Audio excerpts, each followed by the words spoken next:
I want to ask you about this. So playing in China, what was it like seeing how Stephon Marbury has like cultivated himself into this icon abroad? And that's an amazing story. You saw the movie? Have you saw this movie? I have not seen it. It's kind of bad acting, but it's a good movie. It's a good. Like, all right. We're looking at the camera. It's bad acting, but it's a good movie. It's a really good movie. I mean, the message is there. What the movie's like the story behind his life or something? Yeah, the story behind him going to China. He got believe it or not, his first contract was $20,000. He's coming from making $10 to $20 million a year. Then he started making, $2, $3 million every 5 months. So, and then they gave him stores and gave him his own brand. And no matter what, he's got his own museum, I believe. Yeah, he got everything. I didn't know it got this big, really. Oh yeah, huge, like statues of him. They gave him $20,000 a month, but it gave him his own store in Beijing. So it was an amazing story. Like Stephon, he was kind of that first wave of NBA athletes going to China, because at one time, they would get like top athletes to come to China, but they couldn't get like the NBA type players. Then he gets the contract. He was like the pioneer of all of that. Then you start seeing, Jayar Smith went there. Josh Smith went there last year. Michael Beasley was there too. All of these guys just started going there. Wasn't it the kid from, I think it was Stanford, when he wanted to go pro, and it was when they had Josh the block. Childress. Childress went for like a year so he could have his time and ended up going back NBA, I think. Was it Childress? It was I think it was a Stanford kid, but he left. And he's like, he couldn't go pro. They wouldn't let him or something. Like he was gonna. It was some rule he was avoiding, and he went to make some money there. I know he went to Australia. And then came back. He punched the dude out in Australia. Yeah, I remember that. Yeah. Okay, but to stay on topic here, like how exactly did it happen? Like how did he turn himself into this guy who was like an NBA cast-off? I mean, you think about it.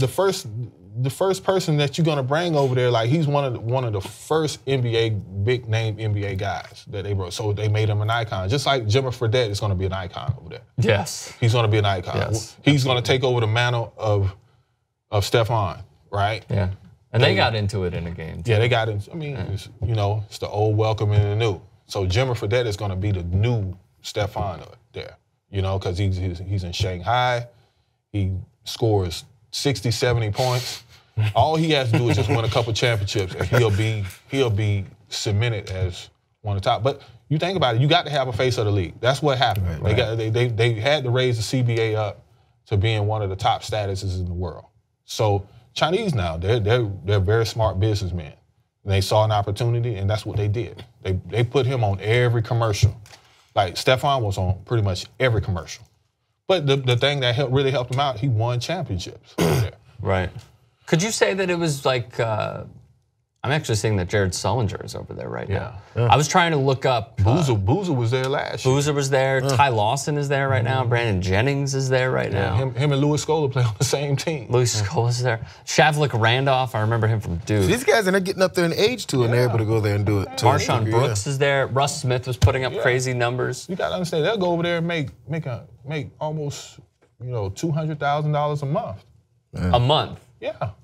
Yes. Holy shit. I didn't know it was that high. Yes. They make that much a month, tax-free. So, that's and amazing. that's for 5 months. Is it dollars or yen? No, dollars. It's dollars. They're going to give them 200. Even whatever it is as far as the transfer or the it's going to be $200,000. That's great. Good for them. I'm just curious, like hearing the effect that Stephon Marbury had. I don't know if this is like up your alley, but Major League Soccer, I'm not the biggest fan of the league. I still think that they're recycling a lot of younger American players and sometimes, unfortunately, has-been American players. And what they'll do is they will bring over, and this is a little different from what my question is going to be, but they'll bring over players that aren't as up to par to play in the major leagues in Europe, and they'll bring them over to MLS. But a large reason why that happened is because the American Soccer Federation lured David Beckham over to America just to play here, to play for the Galaxy. And then it opened up the floodgates for a lot of people wanting, not even people, a lot of kids to want to play because there was this icon in Beckham. Would you say that that's a very similar effect that Stephon Marbury had for the Chinese league? Well, I wouldn't say it was just him. You got to understand the Chinese league has always been big in basketball. You know, they started doing TV. The first time, you had Wayne Juju. They didn't follow Wayne Juju much. He was with Dallas, right? Yeah, he's with Dallas. Yeah, he was Dallas and Miami. Yeah. Then comes Yao Ming. Yao Ming played in Houston. Houston's the biggest team in China, no matter what. Really? Man, Carl Landry is over there now, right? Carl Landry set out maybe a year and a half. They gave him a boatload of money. But, because he played for Houston. Houston, they show Houston Rocket games, like him, James Harden, Yao Ming, and Tracy McGrady are the biggest people. Now, what happened was they had Yao Ming, they're watching Yao Ming, and then now they're translating it over here to the CBA. Now you bring Stefan, now you have a boom effect, you know, where everything just takes off. There's more money in China, you know, they start paying more players and say, oh, shoot, we can get him. Because at one point they had a salary cap on the league. They took the salary cap off, and then here comes the NBA players. What really happened, what really boomed China was the lockout. When the lockout happened, every NBA player wanted to go play in China. Yeah. Because they wasn't getting paid. Yeah. And that's when we saw Jayar Smith playing. Exactly. Jayar Smith, you had Kenyon Martin. You had big names play in China that you would never see. They wasn't going to Europe. They were going to say, shoot, I'm going to go over here for 5 months. Because Chinese season is small. Yeah. Because soon as it's over, you can shoot back over here for the playoffs. Wow, that's pretty incredible. T-Mac even played there. Yeah. I remember that as well.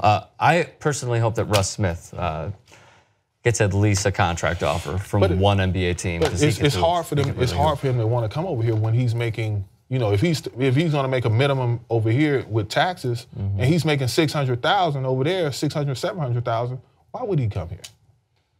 I would assume because he wants to win an NBA championship. Isn't that the goal? And when you're the 12th man? No, I'm saying for the right opportunity to win. Would he be the 12th man? Yeah, Russ Smith would be the 12th man. You seen him start? What, in the NBA? Yeah. No, I see him being like a microwave off the bench. That's what I see him being. I mean, the prototypical answer is the San Antonio Spurs because you could fit anybody in at any point. But I'm saying he would be there if that was the case. Sure. Like, he would be considered as the 11th, 12th man, and maybe the 13th or 14th man. You know, why would he want to do that? It's just like Yi Uliana that played for the Lakers last year. They brought him, the big Chinese guy. They love him in China. Yi Jinlin? Yeah. They signed him. And he was like, no, I'm not gonna play here in LA, not get any playing time. Right. I can go here in my home country and play 40 minutes a game. Sure. And not worry about a darn thing. Sure. And get paid $3 million. All right, well, fascinating stuff. Want to play ball, that's the main thing. Yeah, seriously. Get paid. Antoine Broxsie joining us here on TYT Sports. Thank you so much, man. Appreciate you coming in. Yeah. We'll see you guys. Good stuff.